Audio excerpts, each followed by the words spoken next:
మనం ఈశ్వరుడి దగ్గరకు వెళ్తాం, సహాయం కావాలని ప్రార్థిస్తాం, మార్గాన్ని అడుగుతాం, అంతే కదా? కానీ ఎప్పుడైనా మీరు ఇది ఆలోచించారా? ఏదైనా రాయిని ఈశ్వరుడి విగ్రహంగా మార్చడానికి కూడా ఎంత కష్టపడాల్సి వస్తుందని, ఎన్నిసార్లు సుత్తి దెబ్బలు భరించాల్సి ఉంటుందని, ఎంత అలంకరణ కావాల్సి ఉంటుందని, అలా ఆ విధంగా అన్నీ సమకూరిన తర్వాత అతను భగవంతుడి రూపంలో ప్రత్యక్షమవుతారు.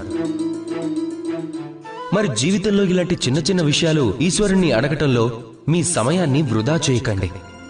ప్రయత్నించండి, కష్టపడండి, సంఘర్షణ చేయండి, అన్నీ దక్కుతాయి.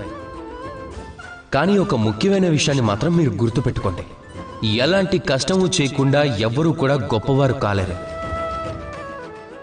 చివరికి భగవంతుడి విగ్రహం అయినా సరే.